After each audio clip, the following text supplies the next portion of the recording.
Austin, thank you for the time as always. Here during game week, Tennessee getting ready for the orange and white game on Saturday. Are you ready? You couldn't be more ready for a spring game, and that comes with the most the largest amount of sarcasm that I could possibly deliver. Yeah, the immediate sound that you produced, I think, was able to tell that story as well. Settle down, AP, man. You're too enthusiastic here on the program. Golly. I despise spring games. I just like half the team's not going to go. That's the way it is across college football. All college coaches want them gone. You got your guy up there at Minnesota who's turned it into just an NIL event to raise funds. He's going to row a boat and somebody's going to pay money to see it done. Now you have Swain's attention, by the way, AP. You have his attention now. Let's do that. Yeah, I mean, if you just go and pull up a depth chart, there's a lot of oars at Tennessee. So I mean, I'm sure we could row a boat with those oars. Different kind of oars, but still. I like it. Well, that means it really is game week. Then there's a bunch of oars on the depth chart. Yeah. So Austin, what's the appropriate question here? Is it players that you're interested in watching, matchups? Do you know exactly who's going to be out there to answer that fully? What do you say?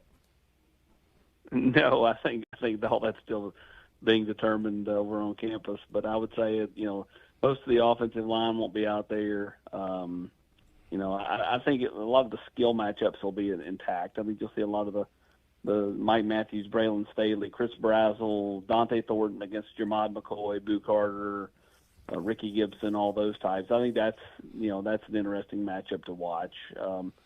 But I think, again, for the most part, it's get in, get out, and hang out with guys like Jalen Matthews and David Sanders and the rest.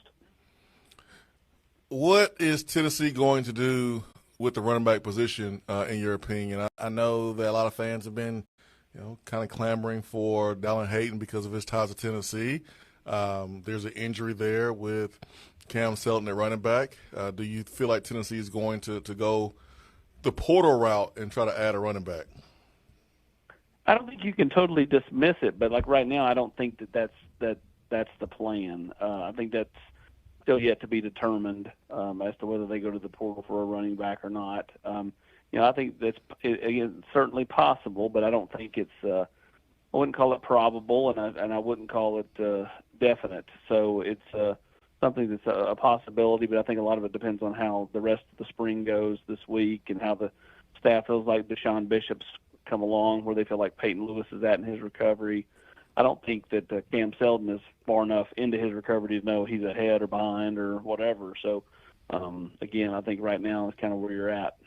Is there a player on this team that's been here for a year or two that needs to have a really good showing on Saturday for their chances to play and be a contributor this fall?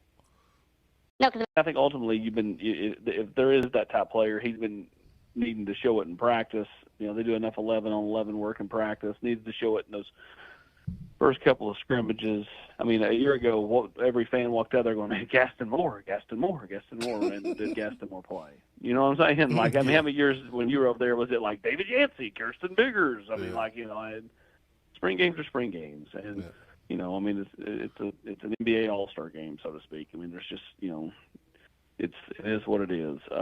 But yeah, I mean, I think there are guys that have that have been in the program for a year or 2 years that need to continue to to make a move. Seen guys like Jason Jenkins. Somebody like Elijah Herring isn't going through spring, but is still doing a lot of the mental stuff on the side. I think that all that stuff matters. So, I think for Tennessee to figure out who they're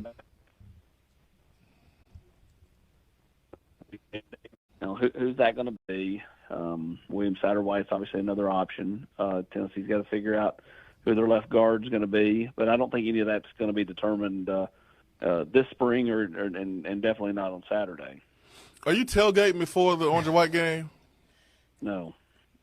Okay, Josh, your turn. Austin Price, Volquest.com. So, like, Spraggins, Cooper Mays, do they get leadership reps? Is that what happens on Saturday? I will walk out. Do not do that again. I apologize. Insincerely. Hey, Yes, they do. They're Okay. gonna have a towel. They're gonna have a towel over on the side. I love it. Hey, you did mention a couple of names that are not current Tennessee football players, but the Vols would love for them to be in the future. If you want to start with David Sanders, he's on his Tennessee tour, right, for back-to-back weekends. But update on him and then other players to pay attention to here in the upcoming days.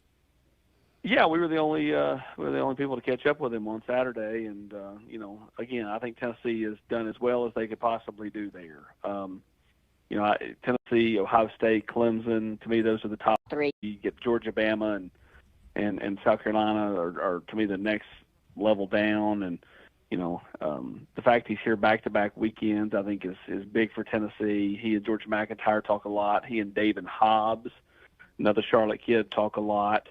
And I think he really jives with Glenn Ellerby. Coach Ellerby's personality is more, kind of, low key, and is not into a lot of the fluff. And I think David's very much the same way. I think they jive a lot, and I think that's a big reason why he's very comfortable with Tennessee. And really, I think being able to watch him coach, watch how he interacts in the room, watch how he interacts with the players was a big deal last weekend. Yeah, Sanders is the number one offensive tackle in the country, five-star prospect for the reference there in Charlotte. Tennessee wants to hit Charlotte hard, I think. Football, basketball, you name it. There's a basketball prospect in the transfer portal that is checking Tennessee out. Other names to pay attention to, Austin, on the recruiting front, with David Sanders being a big one for sure, but others that Tennessee is targeting here in the next week. Well, this weekend they've got Jalen Matthews coming back to town, the offensive tackle from New Jersey. And, I feel like Tennessee's in a really good spot there. Don't expect him to do anything like this weekend or anything, but I think, you're looking at, Tennessee being, to me, the best spot they can be in. Georgia and Miami are a couple of the other schools heavily in on Jalen, and I think probably late May, early June is when he'll probably try to make a decision. And then they've got a few other people coming in town this weekend as well. Obviously George McIntyre's coming back in to spend time with David Sanders, and it won't happen this weekend, but Tennessee's kind of quietly re-entered the race for Josh Petty, offensive lineman out of Georgia. And I know they want to get him back to campus as quick as they can. Austin, do you have a Masters pick for this weekend? The Masters at Augusta. It's hard to go against Scotty Scheffler at this point. If he makes any putts at all, Scotty Scheffler. I'd love to see Rory McIlroy win it. I'm a big fan of history, so anybody that can complete the career Grand Slam, I think, is a big deal. There's only been 5 do it in history, and so I think that'd be fantastic. But I'd take Scheffler against the field, and that's not real good odds if I'm putting money on it, just because he's the heavy favorite. So you're not going to win any money going that route. Yeah, Scheffler is 4-1. Rory is behind him at 10-1. Swain, you're a big Scheffler guy. That's what I'm picking. That's what I picked last year. I'm rolling with him. Austin, how many times this week are you going to dress like a golfer? That's 7 out of 7 days, Jason Swain. If you've ever seen 2.5 Men, Charlie Harper, that's just Charlie Sheen's character. He wears the bowling shirts, and Peter Millar quarter zips and Peter Millar polos are kind of my version of that. So, my man, my man. Austin Price, Volquest.com. Any other notes to let the people know about before we let you go, Austin? Football on the field, on the sideline, or recruiting? No, I think this is a time where I'd say you look to throw the over-unders out at me. I said under. Was it 2.5? You offered me, I guess, last week. I do think Tennessee will get a commitment in the month of April. I do think that'll happen at some point in the next, I don't know, 10 days or so, and we'll kind of 10 to 14 days or so. We'll see where it goes from there. But I do believe that Grant Ramey and Rob Lewis will have you covered on all the basketball portal talk, and we'll see where Rick Barnes and them turn. I expect Tennessee basketball to have at least one, if not multiple, visitors in this weekend. Lots of news to cover. Volquest.com, football, basketball, baseball, A lot is happening right now on the Hill. Austin, thanks for the time as always. We appreciate it. Enjoy everything over the next few days, and we'll talk to you again soon. Appreciate it, guys. Thank you.